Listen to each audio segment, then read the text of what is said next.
There's no moral sentiment in the involvement of technology. If it's possible, it will be built.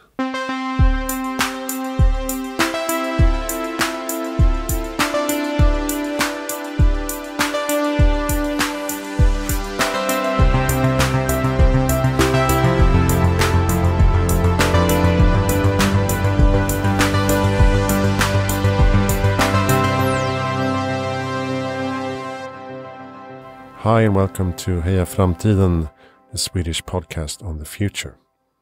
Normally we try to keep a very light and optimistic view on the future, but sometimes it's fun to dive into an ocean of dystopia. And today we're going to do that with the Danish writer and author Kaspar Colling Nielsen. We met him here in Stockholm when he was doing promotion for his new book, European Spring, den europeiska våren. So if you're up for something a bit darker than usual, please keep listening. My name is Christian von Essen, and everything you need to know can be found on hejaframtiden.se. Support our work on Patreon, follow us on social media, and make sure to share the episodes you like with your friends. There are a few English episodes now out. You can find them on Spotify or iTunes or whatever you find your podcasts. All right, please welcome Kaspar Colling Nielsen. Okay, welcome Kaspar Colling Nielsen to Heja Framtiden. Thank you. And welcome to Stockholm. Thank you. You're here to promote your new book called Den europeiska våren, European Spring. Yeah. How would you describe your work, or why did you write it in the first place? I wanted to write it because I wanted to describe some of the big changes going on in our society today. I think there's some really profound changes going on, and I really feel obliged as a writer to write about that and discuss that. You know, even really difficult questions like the migration, refugee thing, and but also things like artificial intelligence and how our society is changing right now. And, usually writing about the future, I've written 3 novels, and the last 2 is about the future. And obviously I don't know what's going to happen, but I just like, taking some of these tendencies you see in society today and sort of enhance them and try to think about what will they grow to become, and how will that affect and change our society and change us as human beings. I think that's really interesting. What year is this book? It's not really defined. It's in the beginning of the book. It's sort of 5-6 years from now, and I think at the end of the book, it's maybe 40 years in the future. But some people see these kinds of polarizations as not between religious groups necessarily, but more between haves and have-nots. Do you think religion will still play a big part? Yeah, I think it does right now, and I see no reason why it shouldn't in the coming years. Another thing is that if you're talking about social differences, that what we're experiencing right now in society is that our society is getting more and more divided in income. It's because of many different reasons. One of the reasons is that we're living in a globalized world, and the people who has access to global markets are just earning far more money than people who are restricted to local markets are.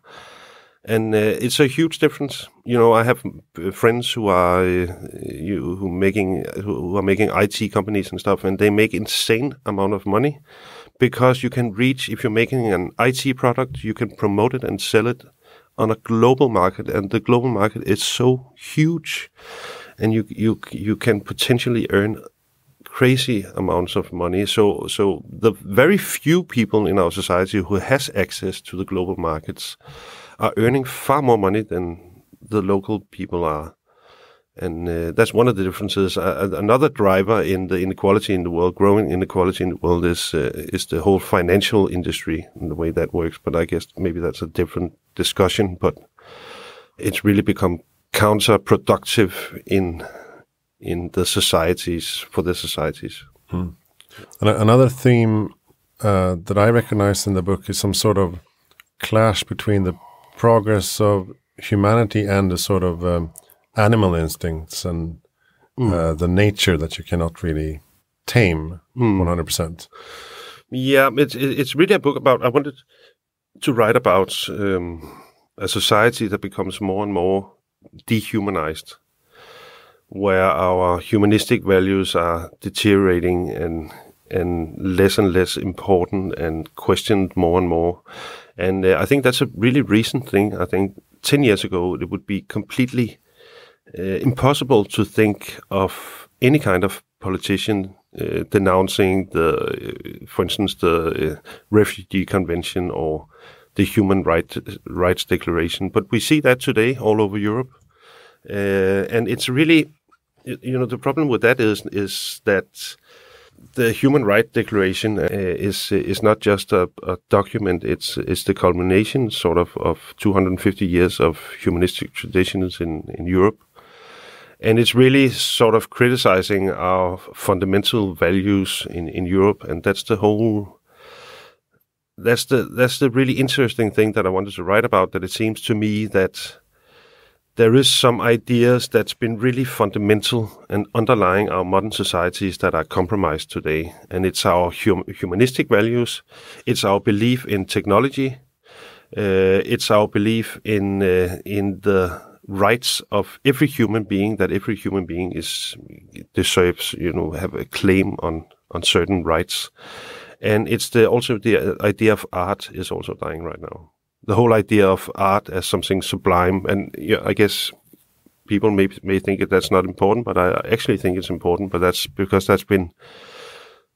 art has been something we have been striving for as a society. Sort of, it has been the non-religious, secularized way of striving towards something that was spiritual, and that's also dying. As I see it, we're seeing some fundamental ideas that has been very stable and underlying our modern societies that are now eroding. And that's why everybody has the feeling that everything is shaking right now, and everything is so insecure, and everything is possible somehow. And you can imagine things now in society that was impossible 10 years ago. 10 years ago, if people were saying you would see huge fascist movements in Europe in 10 years' time, everybody would have said, you're crazy. We're past that time. But now we have it.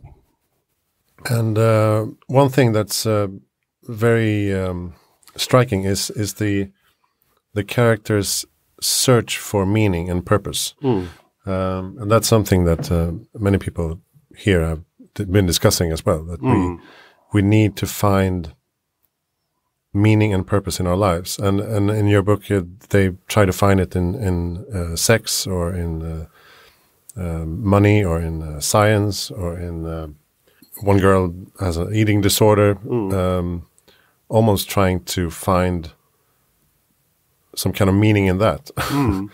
And then she decides to help refugees, and she finds meaning in that. Is that something we need to address, the sense of purpose in our society? Yeah, I think the sense of purpose is sort of changing. If the purpose really they find in my book is really some sort of aesthetic purpose, or aesthetic driven purpose. Even the way they think about morals is also from an aesthetical point of view, and they're building artificial sort of nature and really nice villages and stuff like that. That's aesthetic on a very high level. They try to make the most beautiful sounds. So you can't drive with a car in the city, for instance. You can only ride by horse and stuff like that. This is in the utopian island of Lolland. Yeah, so I guess the purpose they have is really driven by making life sort of nicer. And but then there's also a story about technology that's very important, because I think technology today is extremely important, and the really one of the progressive forces today in today's society is all the new technology that comes all the time, and changing everything. There's this German philosopher called Peter Sloterdijk, and he said recently that in the 20th century, the people were the progressive forces in society. We, the people, were changing societies. We were, as workers, we were fighting for rights. As we got involved in politics and fought for a different, more fair, equal society and stuff like that. But he says today, the progressive forces today is technology and capital management. And we, the people, are sort of sitting on the backseat trying to understand what's going on and trying to adapt to the new situation, but we have no real say in what's in the changes that's going on. And I think a really recent example of that is the coming of social media as a new technology that has really changed our society and is changing the way our democracies are working. And nobody saw it coming. So you have these hundreds of thousands and millions of people gathering on the social media, and nobody knows, nobody understands what's going on until you have a president like Donald Trump, or you have Brexit, but also other movements like Me Too and all the identity politics going on today. I think is getting enhanced by the social media, and we only understand it afterwards. How can we regain the control?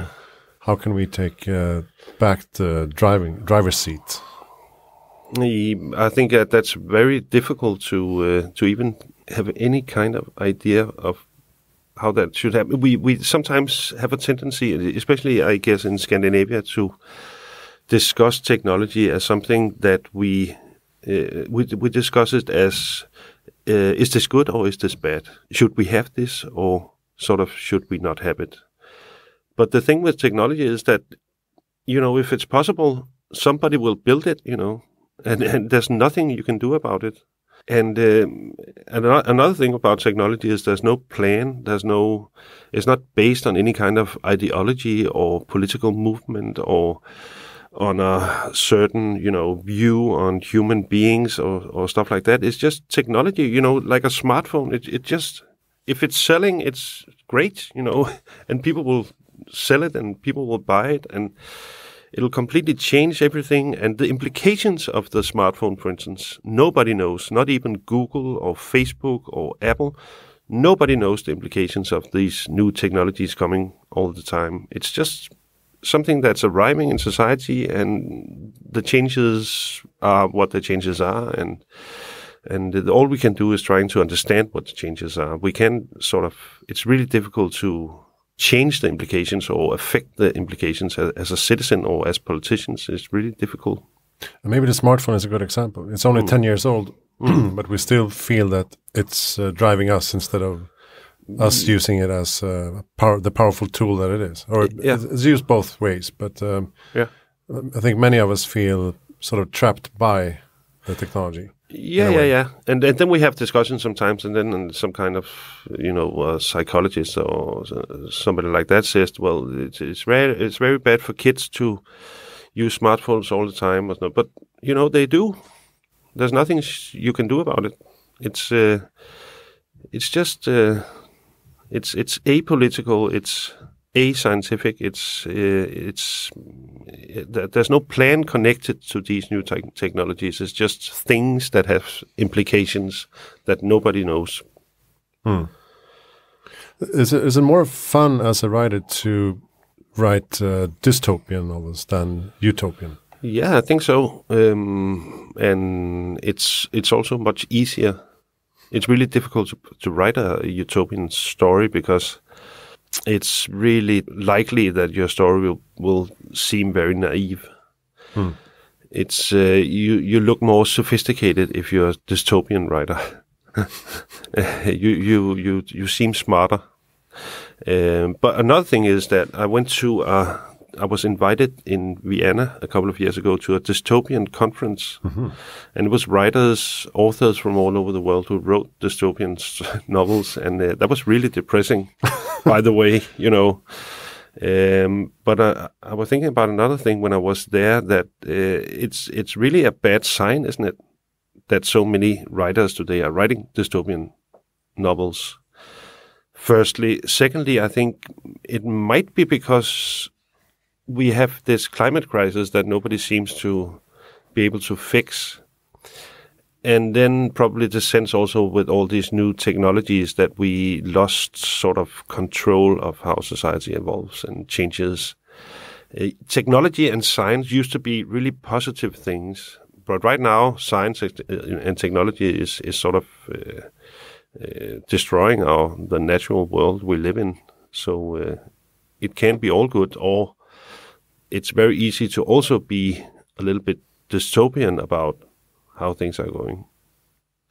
Many people say that we lack political leadership in these questions, that the politicians are not, they don't understand the technology fully in order to make decisions.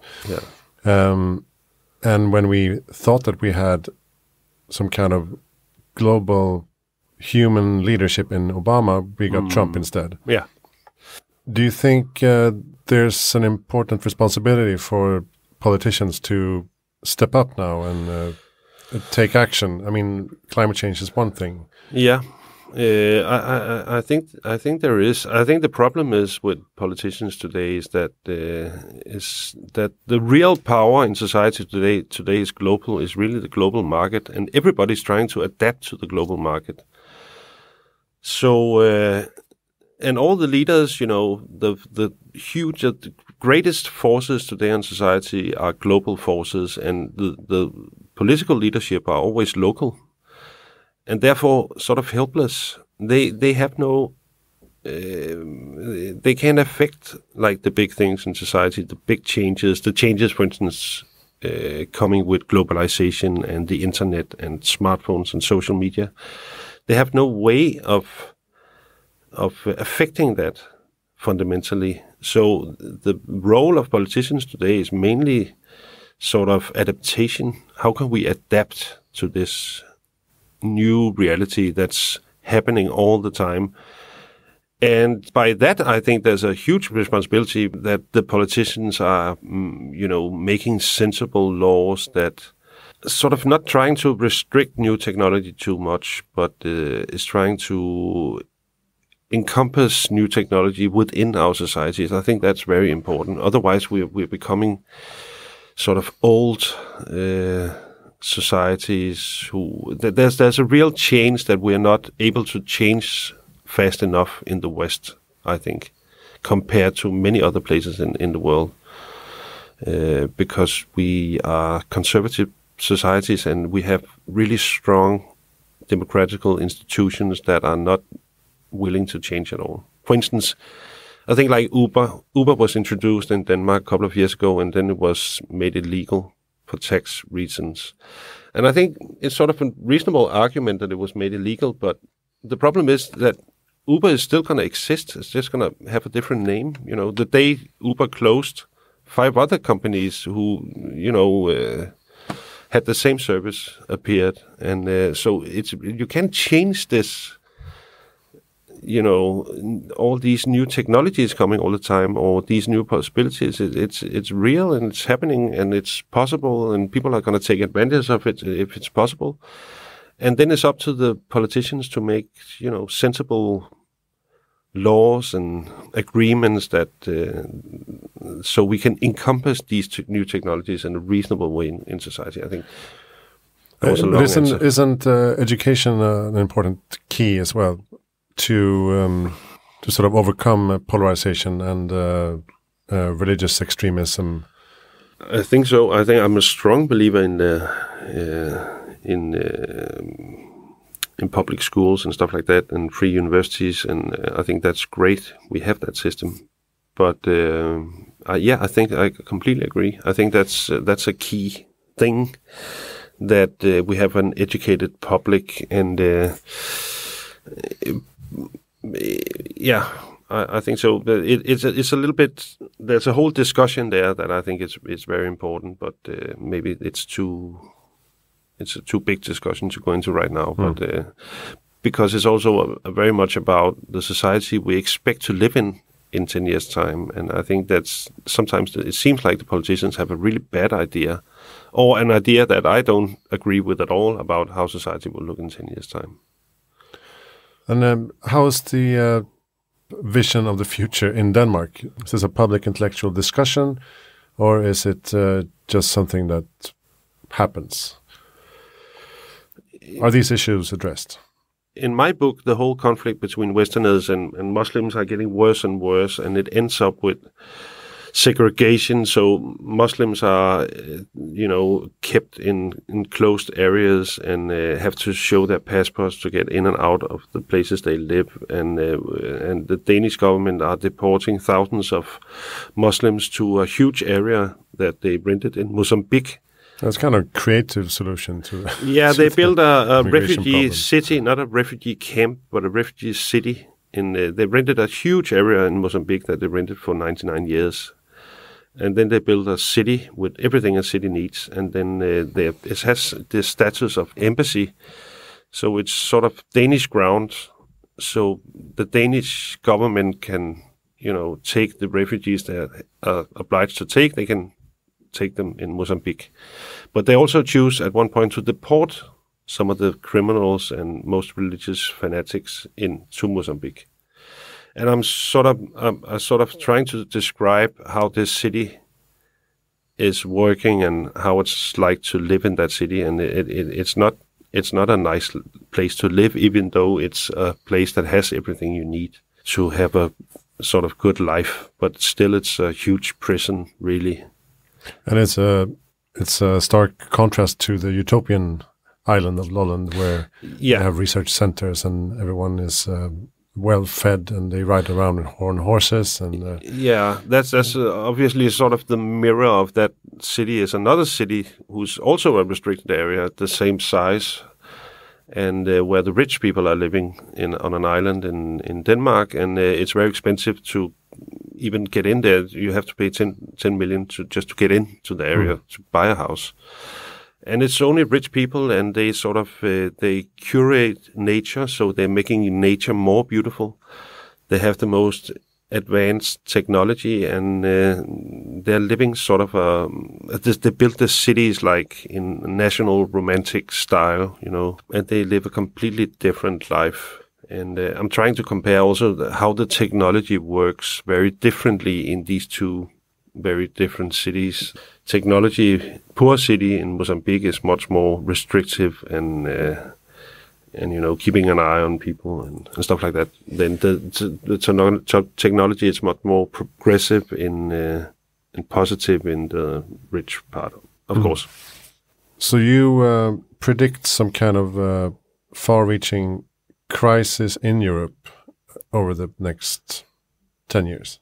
I read a book called Submission by the French author Michel Houellebecq, and it was about Sharia law being introduced in French society. And I thought when I read the book, that was pretty good, but it was totally unrealistic, to imagine that we would have Sharia law in Sweden or Denmark or France.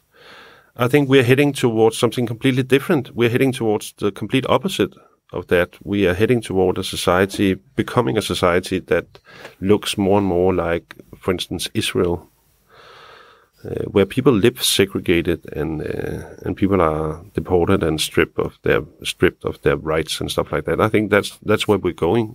Certainly that's where we're going in Denmark. That's where we're going in Europe, and I think also that's where you're going in Sweden. Maybe you're just trying to fight it a little bit more, but I think it's a general movement all over Europe, and that's why it's also really a scary thing. This is not, just be clear, this is not something I want. It's just something I find really plausible, that it seems like we're heading in that direction. So how can we stop this from happening, you think? I don't know. It's the problem is our humanity really in Europe are really compromised these years, because it's really difficult to use our humanistic values to sort of administer what is going on, the changes that's going on right now in our societies, and we really need a new enlightenment, or at least some sort of brilliant philosophers who can come and tell us all, how to make sense of all this that's going on right now. Because we used to believe that people had rights just because they were human beings. But right now we are forced, everybody is forced, even Sweden are forced to select in the people who are, can have received rights and who is not going to receive rights. And it's impossible not to make that selection, because there's so many refugees in the world, there's so many migrants in Africa coming from Africa. It's impossible not to make that selection. On the other hand, I think our humanistic values and even our liberal democracies are under pressure, because just 10 years ago, everybody thought that if a third world country wanted to be a rich and wealthy country like the countries of Western Europe, you had to become liberal democracies, and you even had to have our moral values also. But it turns out now, in the globalized world we live in right now, that that's not true. Some of the countries who are having the biggest sort of growth and prosper the most is sometimes technocracies or dictatorships, and actually we in some ways are having problem with competing in the globalized world. So that's not a truth anymore. So we sort of had the idea that our moral values were something that could spread all over the world as a sort of enlightenment that could spread all over the world as a new truth. But our values are not. They're not universalized. They cannot be universalized. They cannot. Not everybody can enjoy the rights we have, and the other thing is, people don't want it necessarily all around the world. They don't agree with us. So I mean the values that we take for granted are not applicable in other contexts. No, they're necessarily. Not. No, they're not. One of the research team's developments in this utopian science center called RAID is some kind of hybrid intelligence, where you connect animals to computers and to human minds. Is that something you think we will try to explore? We do that right now. Yeah. The research department I described in my book is just a copy of a real research department that really exists in the US called DARPA. You know DARPA? No. They've received a lot of money under Obama, and they are doing research with implanting artificial intelligence systems into biological animal brains. The whole problem is that, everybody's talking about artificial intelligence, but there's two kinds of artificial intelligence. There's specialized artificial intelligence, which is a huge area, and that's really what we're really talking about when we're talking about artificial intelligence. That's the thing you use in car production or whatever, you're having robots who can improvise a little bit when they're building a car and stuff like that. And that's going to be very important. That's going to change our workforce and our societies in the coming years, I'm sure. And it's been very successful what people have been able to build in that respect. But the other thing we are also talking about, which is sometimes mixed in together with this specialized artificial intelligence, is general artificial intelligence, like the intelligence we have or animals have, where we can, with our mind, we can function in many different environments. And researchers have been trying to build artificial general intelligence systems for many years, but haven't really experienced any progress since the 50s. Really, since the 50s, it seems it's completely impossible to build an artificial intelligent system that is intelligent in a general way. So it's so difficult that some of the most prominent researchers in this area is saying that maybe it's impossible. because everybody thought for many years it was a quantitative problem, that it was because the biological brains, the animal brains or the human brains are too complex, that there's too many neurons that is connected in too many ways within the natural brains. But they actually have built in DARPA, they have built a artificial intelligence, a neural network that has as many connections as a cat brain. They did that with 10,000 IBM computers. But it doesn't do anything. It's just a stupid computer, And there was a Japanese researcher who said when he saw that computer, he said, I'm not impressed until it starts catching mice, And that's very true. It's just a computer. It doesn't want anything. It's not capable of anything. It's just a really fast computer. So many researchers in the area is now talking seriously about that it might be a quantitative, not a quantitative problem, but a qualitative problem. It might be that the single neuron in the human mind or in the animal mind is already a sort of living entity that is sort of capable of some kind of reflection. So maybe it's something you cannot build artificially at all. So what they're trying right now is to combine, artificial, neural networks into biological brains, and they're doing that right now with animals. And that's a far easier thing to do because you can get the natural biological brain to work together with the neural network. That's one of the advantages, and the other thing is that, within philosophy, about phenomenology. It's difficult to say in English, but it's Husserl and Heidegger, and they said basically that Husserl said that the way we experience the world is that we always want something. We're always interacting with the world, and we're always intending to do something. And that's how we learn about the world. That's how we learn about how to use our bodies, and that's how we experience the world. And Heidegger later said that, we are in the world with our bodies, and we experience the world as we use the world. And so that's really some of the positive things you get when you put in neural networks in biological animal brains, that you combine it with a brain that's natural, and then you also combine it with a body who can move around in the world, can experience stuff, and also a mind and a body who wants something, who wants food, who wants to, another dog, or wants to jump after a stick, who always are intending to do something. And that in that way you can use that to enhance the intelligence of this new creature. So I'm writing about that, but it's not science fiction at all. It's what's happening right now.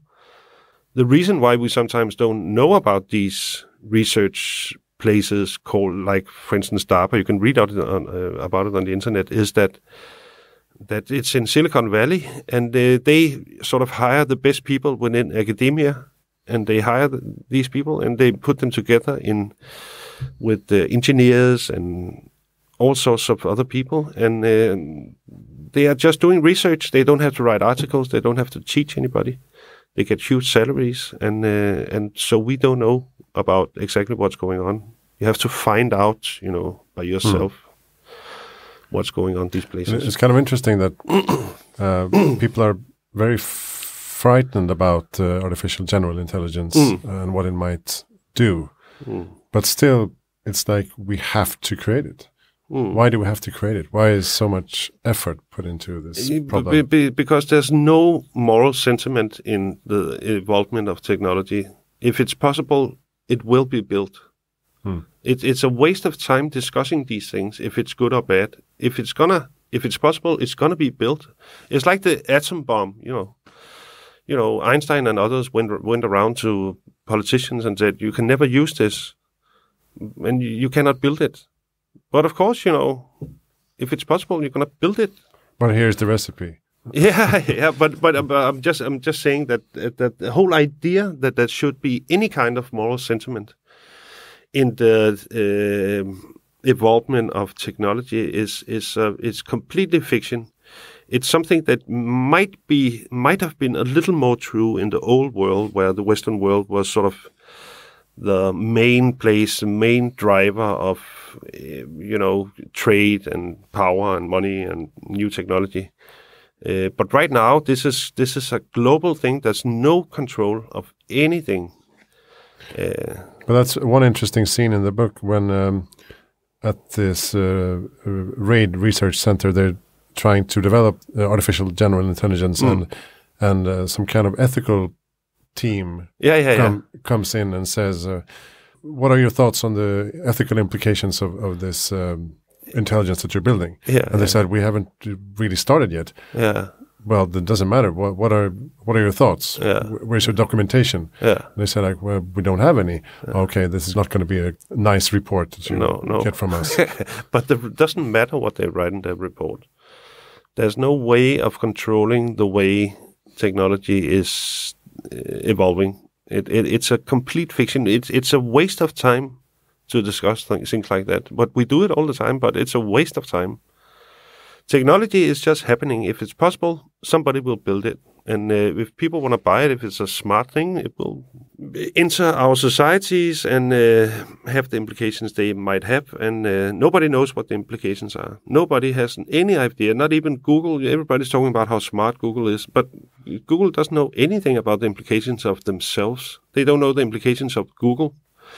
Facebook doesn't know the implications of Facebook. Apple don't know the implications of Apple. Nobody understands the implications. It's much too complex to figure that out. You can only imagine stuff, and then see how things play out, how that might change society, how that might change us as human beings, as kids, as families, Maybe that's why books like this and discussions like these are important. I think so. I think that's why we see a lot of science fiction being written these days and science fiction movies and stuff like that, because I think there's a huge interest in people, drawing up different scenarios of how the future might be. I think that's really, there's a need for that right now, because everything is changing so fast. And it's really hard to get a grip on how you should look at society and how you should look at different phenomena we see in society today. And you can only really understand some of these phenomena by trying to play them out in the future as a scenario, trying to enhance what influence they might have on society and us as humans. I think that's why there's a big need for that right now. But still, we as humans, we create the future together. And what do you think would be important in order to build a positive and prosperous future? I think really sincerely that globalization will stop within a few years, because 90% of all the products we have here in the Western world is moved by ship, by huge container ships carrying up to 18,000 containers, huge ships. And they're polluting crazily, these ships. We're not talking enough about how much they pollute, but they pollute crazily, these ships. One ship pollute as much as all the cars in Sweden for a year. And if there is some sort of CO2 toll that you have to pay, that even though that might be very, very small, that will completely stop globalization. That will mean that we cannot produce in Asia and ship everything over. For instance, we have a lot of things that are, for instance, in Norway, a lot of the salmon that are fished in Norway are being sent to China, and then they're filleted in China, and then they're sent back.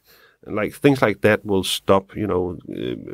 I think huge corporations like Nike and Adidas and whatever will produce locally. They will produce where they're selling stuff. So if they want to sell shoes in Europe, they have to produce in Europe also. So I think what's going to happen in the coming years, that's just my view, is that I think globalization will stop in that respect. In many 80% of these things that are shipped right now, which is mainly crap, is that will stop, and then we'll start producing again on a large scale in Europe. I think we'll go from having a globalized world to a more regionalized world, where we live, the United States as an area, and Europe as an area, and Asia as an area, which is only partly connected by trade, mostly technology, but not all sort of crap.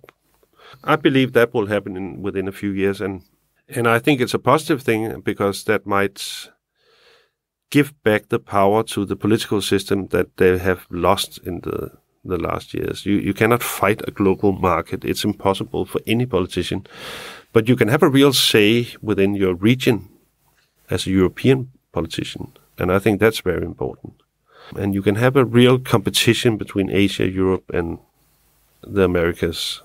I think we'll see a situation like that. So production, I think, will come back to Europe. And I think it's a very good thing. There's also another really bad thing about globalization, is that the whole idea that I used to teach for many years at the Copenhagen Business School, and the whole idea about every time you read an article about globalization, it said that, well, we can produce in Asia, then we can manage and innovate from our offices in the West.